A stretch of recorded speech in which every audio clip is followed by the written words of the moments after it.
Hay una frase que llevo pensando algún tiempo y que curiosamente terminó encontrando su forma mientras escuchaba hablar de literatura a Jesús Maestro. Cuando algo es profundamente categórico, es axiomáticamente incorrecto. Y sí, sé perfectamente que esta frase tiene un problema. Ella misma es categórica. Por tanto, si fuera verdadera, tendría necesariamente que ser falsa. Pero precisamente por eso me gusta, porque contiene dentro de sí aquello que pretende criticar, el peligro de convertir una idea, por brillante que sea, en una explicación absoluta de la realidad. Y eso es precisamente lo que me ocurre cuando escucho a Jesús G. Maestro. Esto no es un video para llamar ignorante a Jesús G. Maestro. Sería absurdo.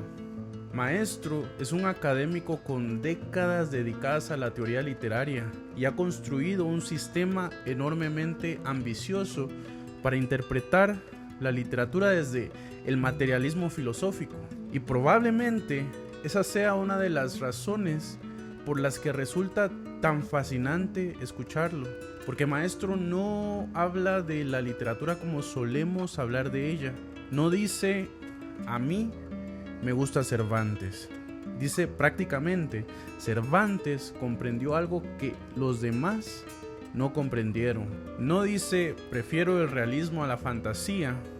Construye todo un sistema filosófico desde el cual determinadas formas de literatura parecen intelectualmente superiores a otras. Y eso cambia completamente la discusión, porque ya no estamos hablando de gustos, estamos hablando de criterios, y los criterios pueden discutirse. Hay una idea de Maestro que me parece particularmente poderosa. La literatura no debería alejarnos de la realidad, sino permitirnos comprenderla mejor. Y aquí aparece inevitablemente Cervantes. Don Quijote es un hombre que ha leído tantos libros que comienza a confundirlos con el mundo. Los molinos dejan de ser molinos. Una campesina puede convertirse en Dulcinea. La realidad permanece exactamente donde estaba. Es Alonso Quijano quien ya no puede verla.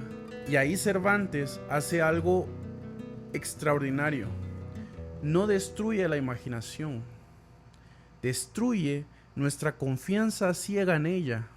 Nos recuerda que la realidad no tiene ninguna obligación de parecerse a nuestras ideas. Y en este creo que Maestro toca algo profundamente verdadero. El problema comienza cuando convertimos esa verdad en la verdad. Hay una diferencia enorme entre decir El Quijote es una de las mayores obras de la literatura y decir El Quijote contiene el genoma de la literatura. La primera afirmación admite una conversación, la segunda empieza a construir una jerarquía, porque entonces Shakespeare tiene que medirse contra Cervantes, Dostoyevsky tiene que medirse contra Cervantes, Tolkien tiene que medirse contra Cervantes. Todo escritor acaba compareciendo ante el mismo tribunal y el juez, curiosamente, ya ha decidido cuál es la obra perfecta antes de comenzar el juicio. Aquí es donde empiezo a distanciarme de Maestro. No porque considere exagerado admirar el Quijote, eso jamás. Yo también considero indiscutible su grandeza, sino porque no estoy seguro de que una obra deba parecerse filosóficamente al Quijote para comprender algo verdadero sobre el ser humano. Este es probablemente el ejemplo que mejor demuestra mi problema con este planteamiento. El Señor de los Anillos contiene magos, contiene orcos, contiene anillos mágicos, contiene criaturas que jamás han existido.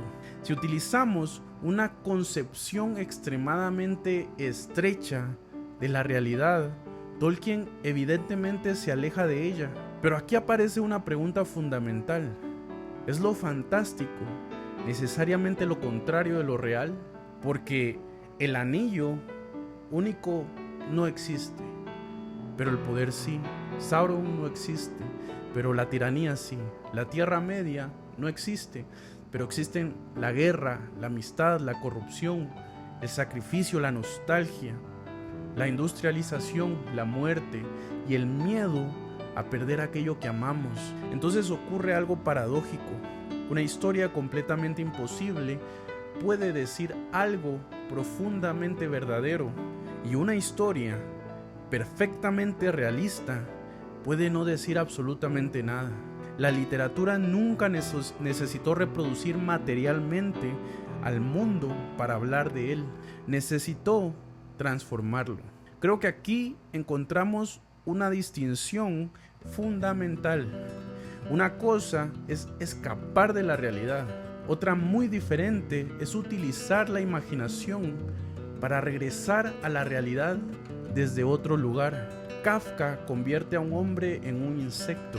Eso jamás ha sucedido, pero pocas imágenes representan mejor la experiencia de sentirse inútil ante la familia, el trabajo y la sociedad. Borges imagina bibliotecas infinitas. Mary Shelley resucita cadáveres. Dante atraviesa el infierno. Shakespeare llena sus obras de fantasmas, brujas y profecías. ¿Debemos considerar que todos ellos se alejaron de la realidad? Puede ser, tal vez, pero quizá tuvieron que alejarse unos metros para poder verla completa. Como cuando uno contempla una pintura demasiado cerca solamente para ver pigmentos. A veces necesitamos retroceder para descubrir la imagen completa. Podemos discutir la construcción histórica del canon de Shakespeare, que es algo que Maestro critica mucho. Por supuesto, podemos estudiar el poder cultural británico. Podemos incluso preguntarnos cuánto influyó el imperialismo en la universalización de determinados autores. Todo eso me parece legítimo. Lo que me resulta mucho más difícil de aceptar es que explicar la difusión de Shakespeare explique también su grandeza. Porque una cosa es explicar por qué Shakespeare llegó hasta nosotros, y otra muy diferente es explicar por qué seguimos encontrando algo en Shakespeare cuando lo leemos. El imperialismo puede transportar un libro, no puede obligarlo a sobrevivir 4 siglos dentro de la conciencia de millones de lectores. Hamlet sigue planteándonos una pregunta que no pertenece exclusivamente a Inglaterra. ¿Qué ocurre cuando pensar demasiado nos incapacita para actuar? Macbeth tampoco necesita del Imperio Británico para formular otra pregunta. ¿Qué queda de nosotros cuando conseguimos aquello que deseábamos sacrificándolo todo? Y Otelo no necesita justificar geopolíticamente los celos. Los celos ya existían antes de Shakespeare y probablemente existirán después de nosotros. El materialismo pretende mirar la realidad sin mitologías.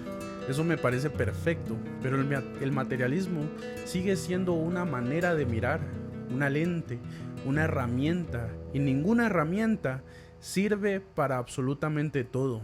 Un microscopio es extraordinario, pero sería absurdo utilizarlo para contemplar una galaxia. El problema aparece cuando una teoría deja de decir desde estas categorías puedo explicar esto, y comienza a decir todo aquello que mis categorías no pueden explicar carece de importancia, porque entonces ya no estamos utilizando la teoría para interpretar la literatura, sino estamos utilizando la literatura para confirmar la teoría, y esa inversión me parece peligrosa. Alonso Quijano tiene un sistema perfecto para interpretar el mundo.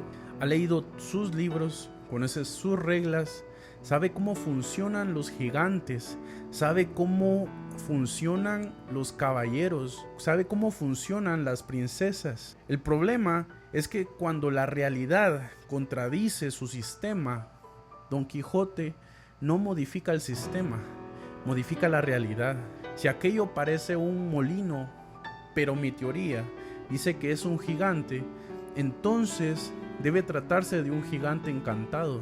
Y quizás esa sea una de las enseñanzas más poderosas que podemos extraer precisamente de Cervantes. Una teoría que explica absolutamente todo, corre el riesgo de no poder ser refutada por nada.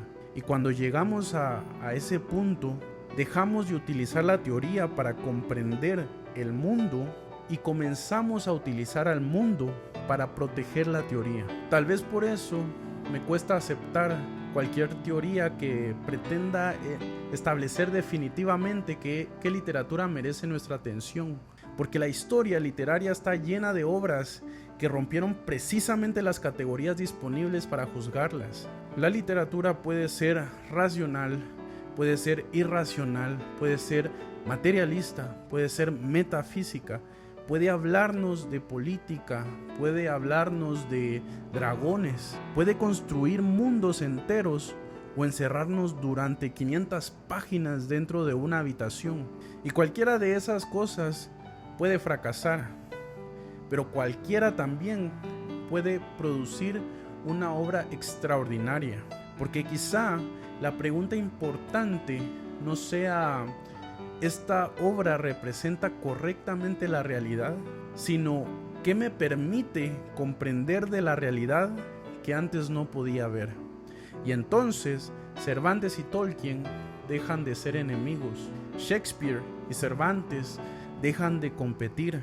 Kafka deja de tener que justificar por qué Gregor Samsa es un insecto. Porque cuando comprendemos algo elemental, la literatura no es la realidad. Es una de las herramientas que inventamos para enfrentarnos a ella. Cuando algo es profundamente categórico, es axiomáticamente incorrecto. La frase se contradice, lo sé, pero quizá precisamente ahí está su utilidad, porque me obliga a admitir que también podría estar equivocado. Y creo que cualquier sistema crítico debería conservar siempre esa posibilidad. Incluso el mío, incluso el de maestro, incluso el materialismo o cualquier otro. Porque quizá el verdadero legado del Quijote no sea enseñarnos cuál es la literatura correcta. Quizá sea enseñarnos algo mucho más incómodo, que el momento más peligroso para nuestra inteligencia comienza cuando estamos absolutamente convencidos de que hemos encontrado la única manera correcta de interpretar al mundo. Y quizá por eso seguimos necesitando a Cervantes, pero también a Shakespeare, a Kafka, a Tolkien y a todos aquellos escritores que, alejándonos aparentemente de la realidad durante unas páginas, terminan devolviéndonos a ella con los ojos un poco más abiertos. Si te gusta este tipo de análisis, puedes suscribirte. Mi nombre es Kevin Alpírez. Chaito.